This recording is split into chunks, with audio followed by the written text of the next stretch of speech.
All right. This one is a nasty title, but I'm a clean dude, so you'll probably appreciate. But it's a double meaning, onomatopoeia, I think. I don't know which one of those is. But today I want to talk about happy endings.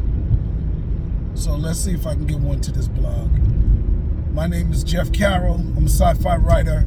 Welcome to the Sci-Fi Express Lane, where I get my verbal commentating, all of that stuff on. So listen to me,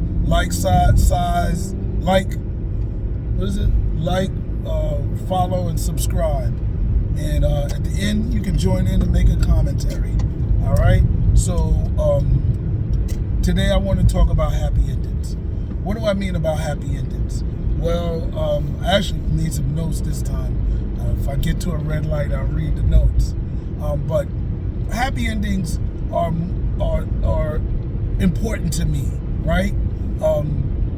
We talk about happy endings is something that Disney does, but in reality, a happy ending to me is just a solution to the problem where I guess people survive. It don't have to be all people, but I need my people to survive. That's one of the reasons why, like, Rogue One is a bittersweet story, because what do you call it? The spoiler alert, right? The people don't survive. Actually, nobody survives. But that was in the original story, in the whole story. Everybody dies, and to me, that's bittersweet. Now, what makes Rogue One cool is that they did accomplish their goal, but it cost them their lives. And I've seen that play out before. There are some movies where the heroes or the people you're following die along with. Fortunately, they take them out before they go. But to me, why I need happy endings is mostly because I need resolution. In life, there is always life is full of stories. Every day is a story. How I got up, how I'm driving to work, that's a story. And what do you call it? All of those are stories. The thing with life is that not every story has an ending. Not even every story has a happy ending. When you think about people that get murdered, people that are victims of car crashes, that die early and unexpected, their life is not a happy ending. Dying old is a happier ending. Death in itself is not necessarily a sad ending, but it can be happier than others, because you could have lived to a long age, could have accomplished your goal, you could have died in your sleep. My grandfather died in his sleep. I actually think my mother died in her sleep, but she had a stroke. She didn't suffer too long. But, when you talk about the story of life, right, that's your ending, but, dying young, suddenly, being killed, them joints are not happy endings. And so when I see stories that, the killer goes uncaught, it's not the happiest ending, and even with like villainous stories where I know that the villain will get caught, hopefully somewhere in the sequel, like the Joker, or the Joker, the movie, or what was it, Brightburn. These are villain-led movies, so you're watching this dude, but at the end of the day, you want them to get caught. That's what makes what do you call it? Silence of the Lambs, so catch you off guard, is that you don't know who the real killer is in the movie. So the killer help you catch another killer, and that killer goes off, and definitely set the kill again. However, they hit you with some sequels, so that way, at least you knew that the justice was going to come. So I sort of don't mind that, but I need a solution to the zombie apocalypse. I need that, find out how, like that movie Life, where they ended with the what do you call it, the life form crashing to Earth. Yeah, that's funny, ha ha. But I don't like it. I'll say this: if I like the movie, it loses major points on the ending. Not only does the ending have to be good and extra climactic, meaning your best fight, your best action scene, your biggest aha moment should take place at the end. Otherwise, it's anticlimactic. And that's something that I'll probably do another blog about later, just how to end the story. But, I'm talking about the quote-unquote happy endings. You know what I'm saying? An ending to a story that, everybody walks away smiling. The one that people sort of hate on. I don't hate on it. I need that ending. I don't have no problem with it.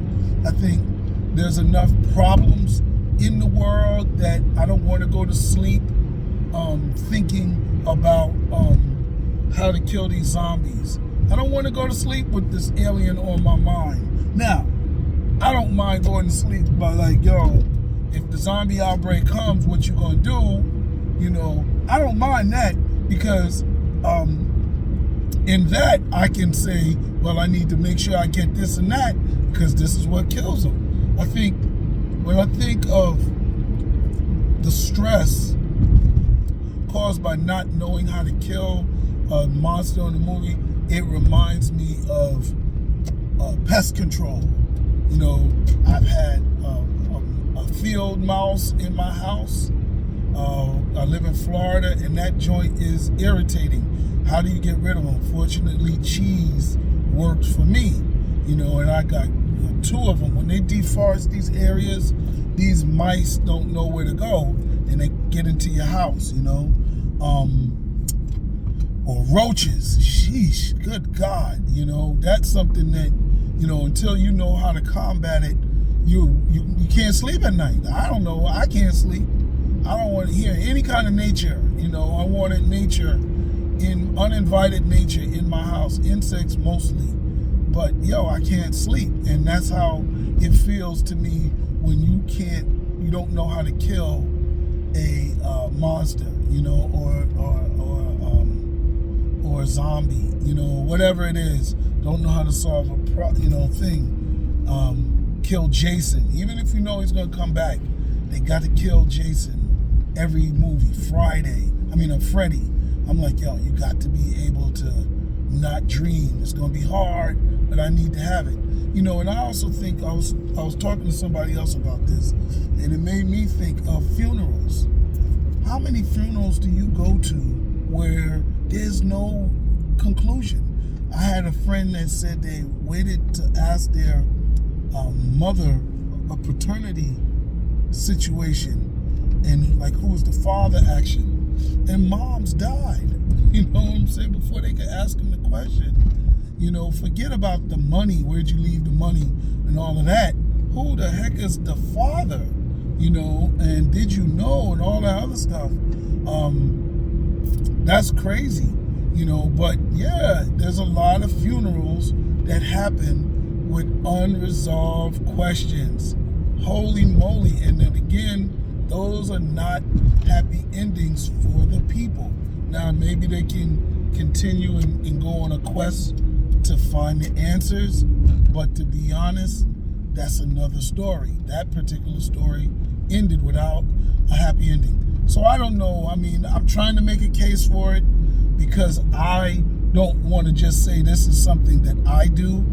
I want to make a case for happy endings. I've never seen a happy ending take away from a story, so I don't have a problem with telling people, hey man, wrap this up with a happy ending. I think you'll get more people.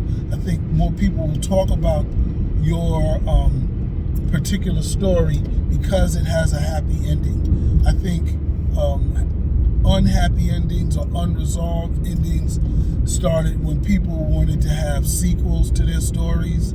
I think they did it because they wanted to be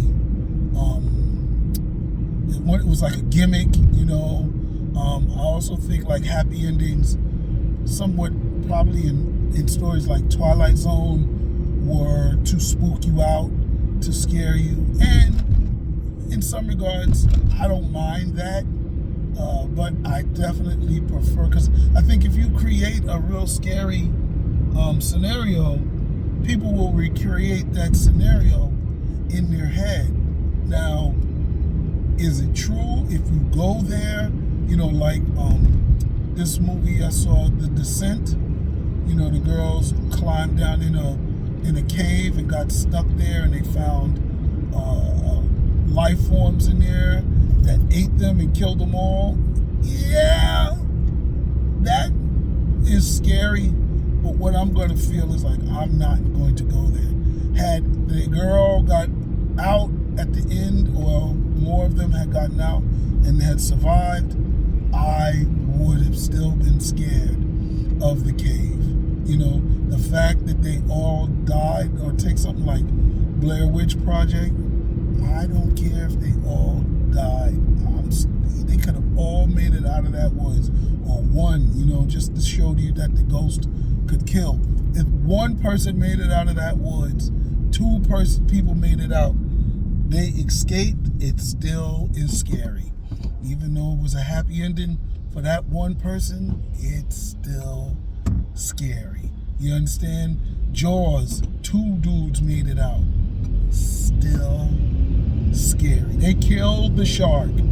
I know there's no sharks. I mean, that monster-sized shark doesn't exist. It's still scary.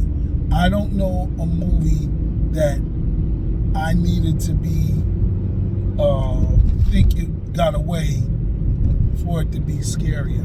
Nope. They killed Alien. I'm still scared of aliens.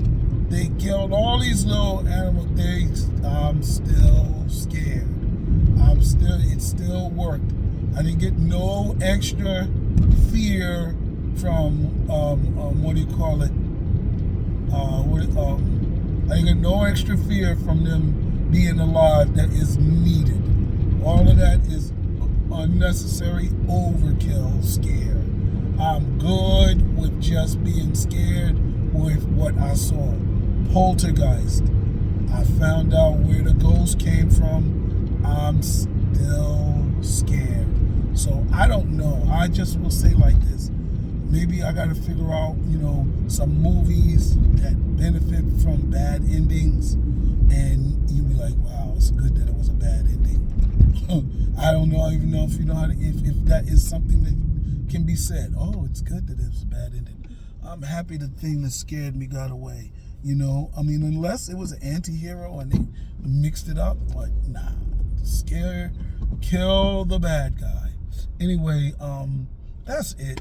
I know it seemed like this was something I would say, sure, give me your opinion on, tell me, break my, tell me if you agree, right? I talked about this in my English class. We was reading the Wife of Bath Tale, and there's an unrealistically happy ending that I kind of felt wasn't necessary, and I said this is goes against my thinking, because I would have liked that unhappy ending, because I think it rewards the bad guy or negative behavior. But in everything else, I like happy endings.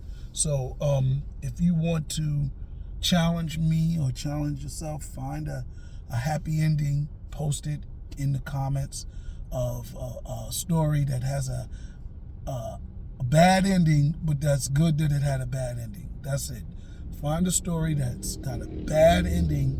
The killers get away, but it's good that they did. All right. Thank you. Comment, like, share, subscribe. All right. Peace.